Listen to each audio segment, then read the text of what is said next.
Hey, what's going on, everybody? It's Coach Bronson here. It is Tuesday evening, and we are talking about high-intensity training as a keto-adapted person, athlete, sports performance enthusiast, whatever you want to call it, okay?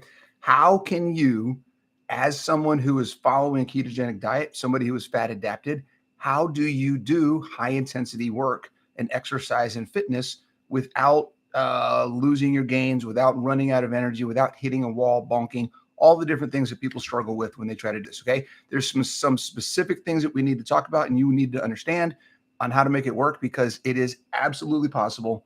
And I see people do it all the time. So before we get into it, I want to make sure that you subscribe. If you have not subscribed already, make sure that you click the bell so that you're notified every time I put a new video out. But most importantly, specifically with this topic, there are a lot of people trying to do fitness, trying to start doing fitness, trying to include high intensity interval training or CrossFit or functional training, some kind of exercise routine into their lives as they go into this ketogenic space. It's different, and people need to understand how to make it work for them. Okay. Being fat adapted is a whole different ball game than following the standard American diet or having carbs in your life and doing things with that artificial energy. Okay. So share this as much as possible. Okay. Particularly this one. All right. High intensity exercise. Okay. I'm a CrossFit guy. You guys know that I'm a CrossFit guy. It doesn't get much more high intensity than CrossFit workouts. Okay. I've been carnivore for 4 years. Okay. I will be 50 in a month. Oh my God. In 2 months. Okay. It is absolutely possible to perform well in high intensity functional training as a fat adapted person living a ketogenic lifestyle. Okay. My carbs on a daily basis are under 15 grams of carbs per day. Most of the carbs that I get, pretty much all of the carbs that I get, come from eggs. Okay. So I'm not doing carb loads. I'm not carb cycling. I'm not doing any of the things where I'm adding carbs to my mouth, to my body from the outside in. Okay. Anything that my body needs from a glycogen or glycolytic perspective is coming from inside my body. Okay. The idea that we need to eat carbs in order to fuel glycogen production is absolutely incorrect. Okay. Think about that. I eat less than 15 grams of carbs per day. And for the past 4 years, I have been doing CrossFit, weight training, strength training, interval training, aerobic, anaerobic, glycolytic, oxidative, phosphogene pathway. I've been doing all of it over the past 4 years, and all of my performance has only improved.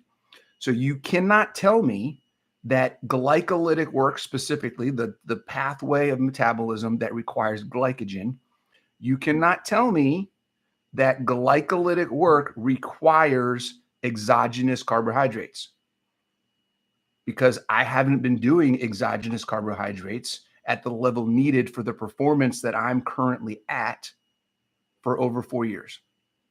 Okay. So how am I performing glycolytic work if I'm not eating carbs? Okay. Let's talk about that. All right. First thing to understand, number one, our body stores glycogen.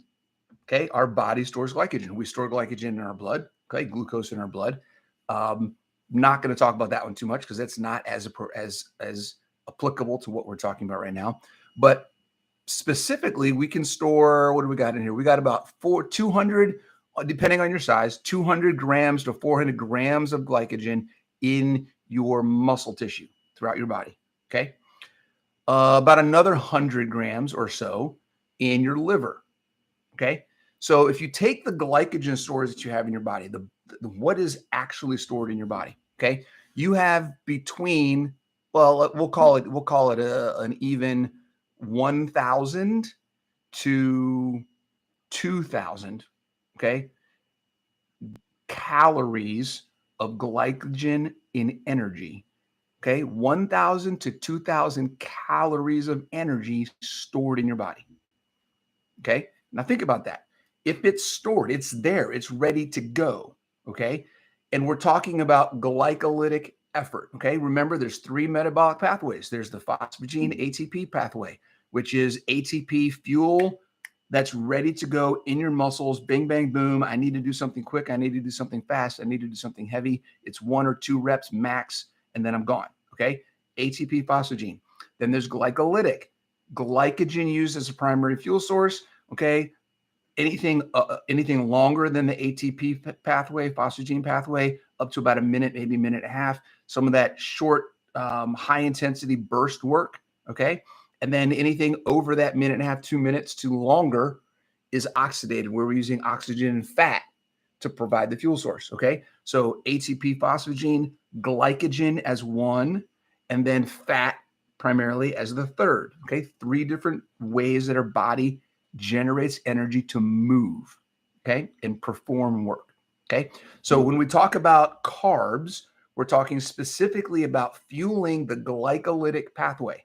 Okay, that's the pathway that is most commonly used in high intensity interval training, functional fitness, CrossFit type high intensity multi joint complex body movements, full body exercises. Okay, so when we look at that and we say, I'm going to go do a CrossFit class, let's say I've got an hour, I'm going to go do a warm up, we're going to do some strength work, we're going to do a metabolic conditioning, a Metcon, we're going to do a cool down. Okay, I have an hour to do that work. The average calorie burn in a CrossFit class is between 300 and 600 calories. Okay, so if I'm going to do an hour of a workout, I'm going to work my tail off for an hour, and the most I may burn is 600 calories. Okay, I still have at least 400 calories worth of glycogen left in my body. Where do I need to eat carbs in order to fuel that workout? I don't, right?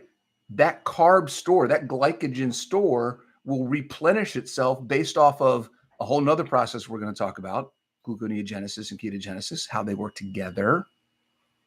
Okay. So I don't need to fuel and eat carbs for a workout specifically. I definitely don't need to carb up before the workout. I don't need to carb up after the workout. My body's going to replenish those glycogen stores naturally. Okay, so if I have 1,000 to 2,000 calories of energy stored in my body in glycogen, my workout's only going to take 400 to 600 calories of that. I will not ever run out of glycogen for the work I'm doing, even if, here's another aspect, even if the entire hour was nothing but glycolytic work. Okay, which we know when we talk about functional fitness and CrossFit, we know that's not the case. We know that there's also a variation, that the whole process, the whole method and concept of CrossFit and functional fitness is to work in all 3 areas of metabolic function so that we can improve all 3 metabolic pathways and how our body performs in all 3 pathways. So we're never just working in all glycolytic. We're never just working in all oxidative. We're never just working in all phosphogenic ATP. Okay, we're spreading that work around throughout the entire hour. So I'm going back and forth. I'm prioritizing one, then I'm prioritizing another. Then I'm taking a break. There's periods of time where you're taking a break, right? And then you're not doing anything at all. Maybe you're just stretching. When you first start the class, you're stretching. You're not really focusing on intense work. You're getting your body ready for work. At the end of the class, you're getting your body ready to do the things you need to do after the work. Calm it down, get it cooled off. So the entire 60 minutes is not focused on glycolytic effort. Okay. So that being said, even if I did burn 800 calories in a class, only a percentage of that 800 calories would need to come from glycogen that's stored in my body. So I would actually have even more left over from what's already stored.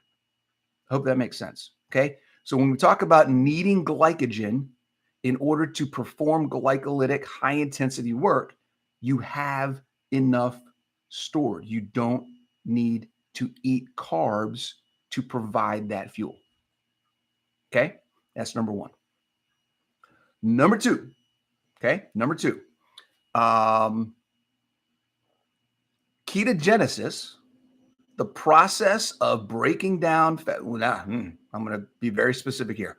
Ketogenesis, the process of producing ketones for fuel, adds an added benefit of creating substrates that our body can use in gluconeogenesis.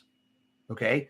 When our body creates ketones, when we break down fatty acids and produce ketones, BHB specifically, we also produce acetoacetate.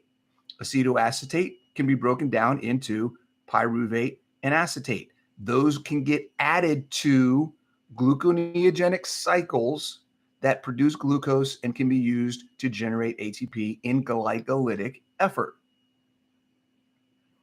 Ketogenesis supports gluconeogenesis in the effort that we're doing. If you were to ever completely run out of your glycogen stores and you needed glycogen, your body through ketogenesis will supply the gluconeogenic pathways with the substrates it needs to create ATP through the glycolytic pathway. Okay, that's number one. Number two, as far as ketogenesis supporting gluconeogenesis, when you are a ketogenic adapted person and those substrates are thrown into supporting gluconeogenesis, that's how you replenish your carb stores, your glycogen stores. Okay, gluconeogenesis can utilize fatty acids, acetate, and the substrates from acetate. Okay, sorry, from acetoacetate, okay, to replenish your glycogen stores. I don't have to eat carbs to replenish my glycogen stores. Okay, so ketogenesis, when you are ketogenic, when you are keto adapted, not the same as fat adapted. We're going to talk about that in a second.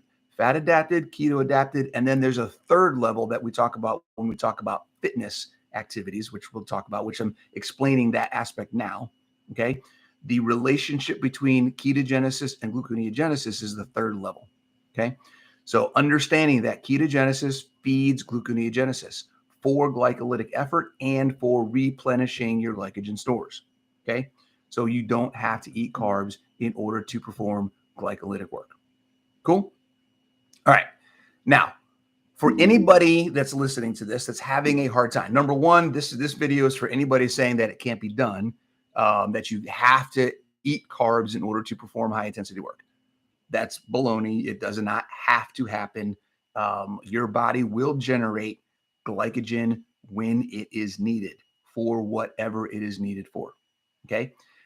On the off chance that you are doing something so physically demanding that you actually run out of your 1,000 to 2,000 calories of stored glycogen, okay, then you may need to supplement with some exogenous carbs, okay? If you are not at a point where your ketogenic processes are efficient enough and your glucogenogenic processes aren't efficient enough to generate the glycogen fast enough to keep you going, okay? 99.99999% of anybody watching this video is not there. Okay. That is for the ultra athletic performers, and none of them are watching this channel. So you don't even need to worry about that. Okay. This is for regular people who are trying to improve your quality of life and you're trying to get a regular workout in at a level that will help improve your physical ability, but you're not trying to win a world record. Okay. If that is you, then you never have to worry about running out of glycogen stores and needing to ingest carbs to fuel your workouts. You just don't have to worry about it. Just forget about it. Okay. Ketogenic is all you need to do. You don't need to carb cycle. You don't need to preload carbs. You don't need to do any of that stuff. Okay. If you're having trouble, if you started keto, if you started carnivore and you're trying to work out, maybe you already have a workout program, you just learned about keto, you're getting started and you realize, man, my workouts are getting crappy. I don't have any energy. I don't feel as strong. I'm just sluggish. This is not working for me. I got to have some carbs in order to work out. No, you don't. Okay. You don't. Here's what you need to do. Okay. 2 things, 3 things. Number 1, give it time. Okay. It takes 3 levels. I like to call this is my estimation. This is how I explain it to people. 3 levels of adaptation. Okay. In order for your physical exercise, your physical activity to catch up and help you improve from where you were. Okay. The first one is fat adaptation. Okay. Just getting your body to prioritize and become efficient at burning fat. Okay. So changing from being a carb burner to a fat burner. That takes 3 days, 7 days, 14 days, 21 days. That can take up to 3 or 4 weeks for some people. Okay. So that's step number 1. Get fat adapted. Get your body used to burning fat first before anything else. Okay. Number 2, being keto adapted. Being keto adapted, the way that I describe it, is that your body is now efficient at producing ketones to use for fuel. It's gotten good at burning ketones. Maybe you've been taking ketones. Maybe you've been adding more MCT oil. Maybe you've been doing bulletproof coffee, whatever. And then after a point, your body's like, okay, I get it. You want me to start burning fat. Stop adding stuff. Let your body break down what you have stored and create its own conversion of fatty acids into ketones. Okay. Keto adapted, fat adapted, keto adapted. From there, specifically for exercise and activity, you've got to get good at that relationship between ketogenesis and gluconeogenesis, where your body is providing gluconeogenesis with the substrates that it needs to refill and replenish your glycogen stores. Okay. So if you're doing things consistently before that process happens, you will basically deplete your glycogen stores over periods of time until it takes longer. It takes longer to replenish those. When your body gets better at doing that, then you have enough in there all the time. You're going to start seeing your workouts get better. Okay. For most people, that is 6, 8, 12 weeks. For me, it was 12 to 13, 14 weeks. Okay. It was about 3 months in, maybe 11 weeks. I started feeling like, okay, things are a little bit better. I'm not bonking. I'm not as tired. I can go fast like I used to. My strength started getting better. My recovery got crazy good. I almost doubled the amount of workouts I was able to do in a week once this happened. Doubled. Okay. So not only am I not eating carbs, but I'm doubling the amount of work I'm doing and still not having to eat carbs. It's crazy, guys. It's absolutely crazy. Okay. So there's 3 levels of adaptation. You need to let those things happen. Okay. That's number 1. Take your time. Number 2, increase your electrolytes. If you are working out, we already know that just being ketogenic and moving into the space of no carbs, no processed food, whole foods, no seed oils, a lot more animal meat, things like that, that we need to supplement with electrolytes. Okay.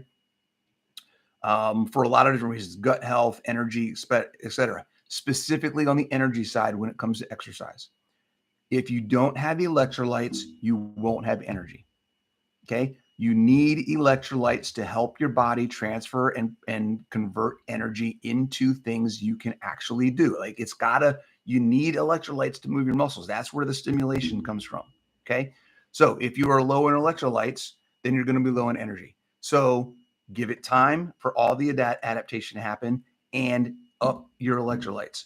Up your electrolytes. If you are doing functional training 3 to 5 days a week, you should probably be in the 5-ish grams of sodium, okay, per day range, minimum.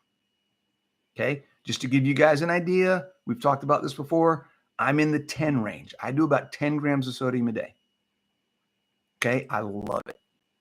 I feel fantastic. Okay. So those are the two things. If you're having a hard time getting ketogenic and doing exercise, or you've been ketogenic and you're starting exercise and it just feels like it's not working, or you've been working out and you're starting keto and it just doesn't feel like it's working, give it some time. Take your time. Don't push yourself. Do the work. Forget for the first couple months, guys, when you're doing this is the third thing. For the first couple months when you're doing this transition and you're getting into figuring this how this works, don't worry about the reps you're doing, the weight you're doing, or how fast you're doing anything. Okay. Just be consistent in doing something for some amount of time, repetitively, consistently. Don't miss days. Okay. Eventually, you're going to go into the gym and you're going to be like, okay, just going through, getting the work in, working on my technique. And you're going to pop out a workout and be like, oh my God, that felt amazing. And then you can go. Then you want to kick it back in. Then you want to start testing yourself and seeing how far you can go and how much work you can get in and how much harder you can push yourself. That's when you're ready to do it. Okay. Give yourself time. Okay. Don't rush it. Forget about the clock. Forget about scoring anything for a couple months. Just focus on quality movement and consistently showing up and doing work. And then eventually you're going to pop it in and be high gear and realize that you still got it. Okay. And it feels good. Okay. Those are the three things. If you're struggling trying to get this working, okay, give it time. Electrolytes, and don't track what you're doing. Just focus on being consistent for a while. Okay. All right. Let's see. We got a couple questions here. Carrie, I don't know. I didn't know carbs could ride a bicycle. Very funny. Yes, the carbs are cycling. Oh my God. That is such a dad joke. I'm going to use that. I'm going to use that. I try to work out more and I have been studying for a job and I have trouble with my ankles swelling and I'm a carnivore, not sure what I've done wrong. I don't know if you've done anything wrong necessarily. That's something just to keep an eye on. Swelling could be a lot of different things. It could be, there's a bunch of different things that could cause swelling. I don't even want to speculate on what that's all about. Okay. Obviously just keep an eye on it. If you need to see medical, get some medical advice, then contact your doctor and see where that goes. Okay. One thing I want to add. So we talked about being ketogenic.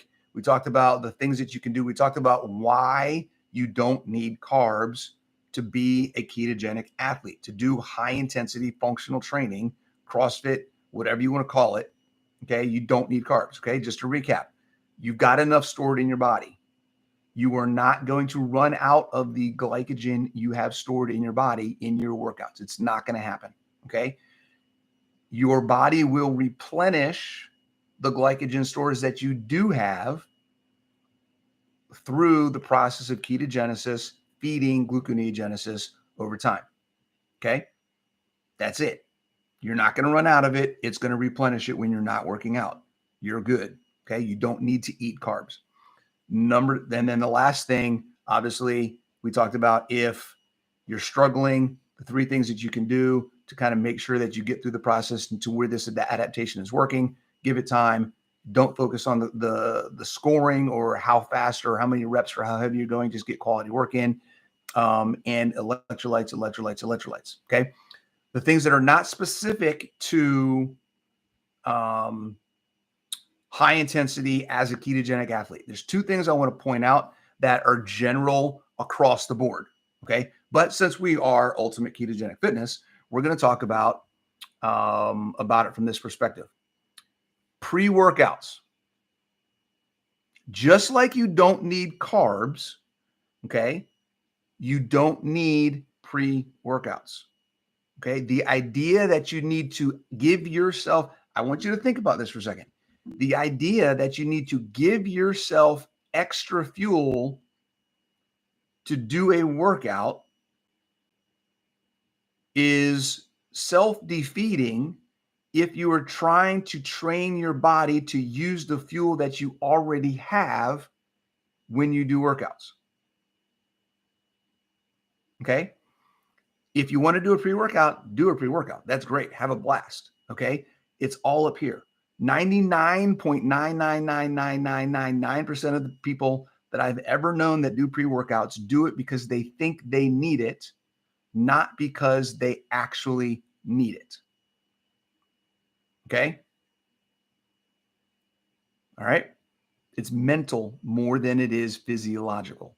Okay? There's lots of studies out there that show people taking placebos thinking that they were a pre-workout did more in their workouts, even though they actually never got a pre-workout. Okay. So you don't need a pre-workout. When you take extra fuel, okay, when you're giving yourself other things to try to push yourself, you're taking away from the performance you're trying to enhance inherently in your body. Okay. I've got a couple questions. Let's see. How about creatine before working out? Claire, creatine all day, any day, whenever you want to have it, have it. Okay. Creatine is one of the few supplements that I say you need. Everyone should be taking creatine. The benefits of there have been shown. It's one of the most studied supplements ever. It's one of the cheapest supplements ever. And the benefits of how it helps your body process energy are very understated. Okay, so go ahead and take creatine. You don't need to take it specifically for a workout. You just need to make sure that you're getting a daily dose every day. Okay, I believe 5 grams is the dosage recommended for most people. So as long as you're getting it every day. Personally, again, I like to go a little above and beyond. I do 10 to 15 grams a day. Okay, so I drink one of these. I drink 3 to 5 of these liter bottles, okay, a day, right? Soda Stream bottles with an element pack in each one, 3 to 5 of these a day.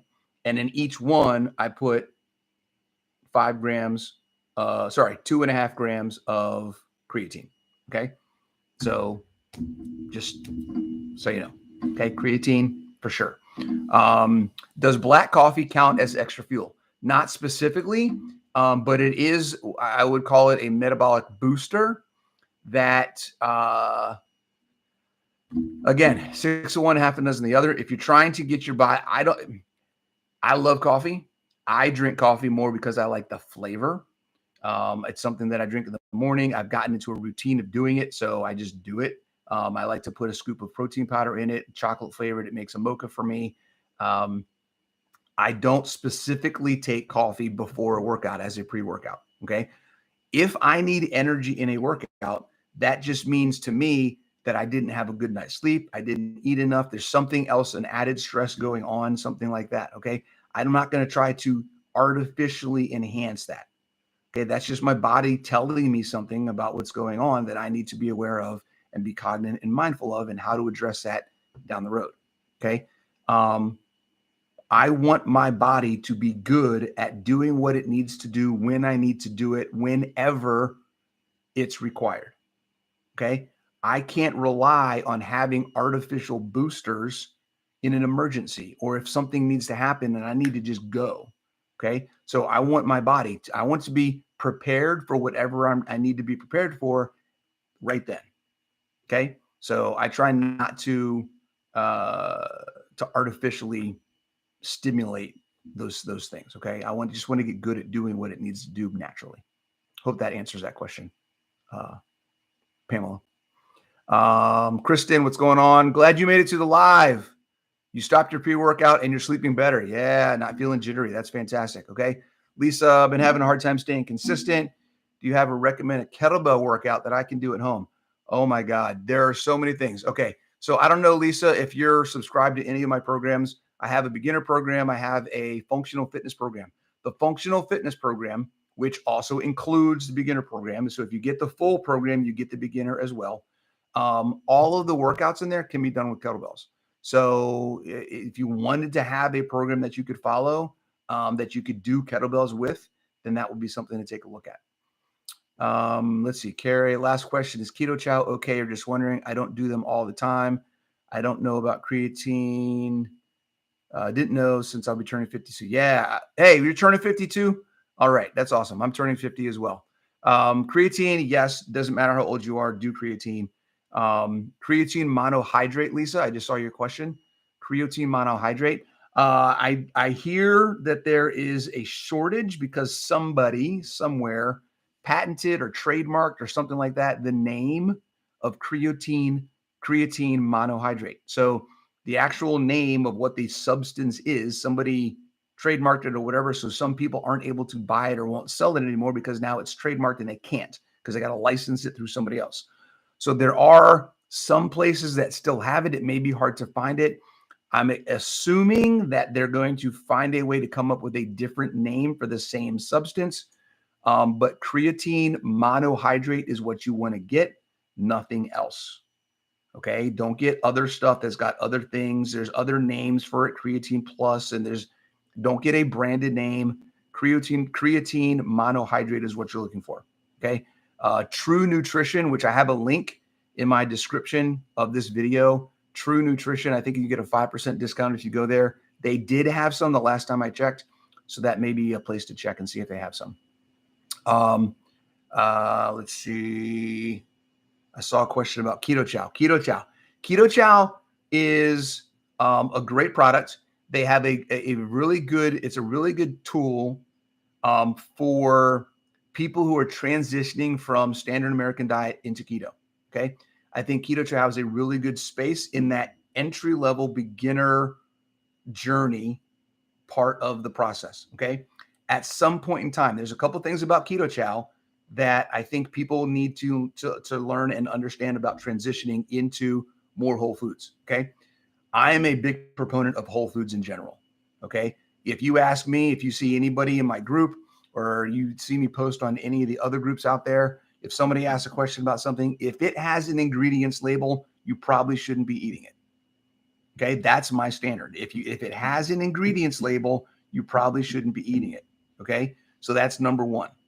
Okay. Number two, milk proteins and casein, okay, are not the best option, in my opinion, of proteins to be eating. If you're going to go for a protein shake, it should be at the highest end, egg white, okay, and then whey, and then beef based, beef isolate. Okay, that's just my personal preference and how I weight it. Okay.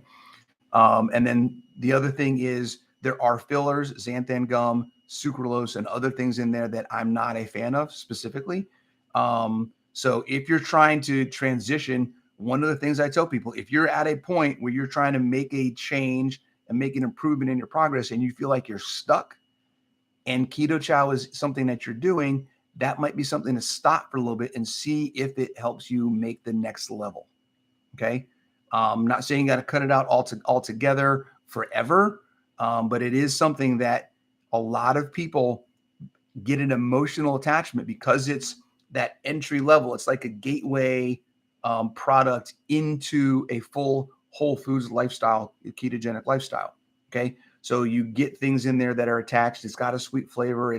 There's a lot of issues mentally with getting attached to Keto Chow. I know that there are a lot of people that love their Keto Chow ice cream and things like that. If you're stuck, just like anything else, it's not just Keto Chow, just like anything else. I would say the same thing about keto bricks. Okay. I would say the same thing about any product that is not natural that you're taking regularly, but also saying that you feel like you're stalled. If you feel like you're stalled and you are not 100% whole foods, the first thing you need to do is go 100% whole foods and see if your stall continues. Okay. Hope that answers that question. Purple Lady Texas, creatine. Why? What is it for? What does it do? Creatine basically assists and improves your body's ability to convert energy. That's about as simple as I can put it. So when you have it, it helps your body utilize energy better. So you get more bang from your buck with all of the different things that we're trying to make better, right? The whole goal, one of the goals of being ketogenic is to help our body get better at utilizing fuel, right? So creatine helps that process even more. So if you're taking creatine, you should see a more improvement, a more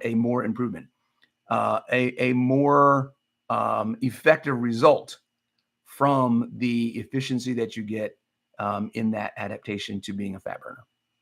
Okay. Let's see. I think that is all the questions. Awesome, guys. All right. So I hope that was good information for everybody. To sum it up, you don't need to eat carbs to be a high intensity exercise, functional fitness, CrossFit athlete. Okay. You've got enough glycogen stores to last the workout. Your body will replenish them on its own without you needing to eat carbs. And then if you're having trouble, take your time. It'll work itself out. More electrolytes, more electrolytes, more electrolytes, and then go get that creatine. All right. Take it easy, guys. See you next week.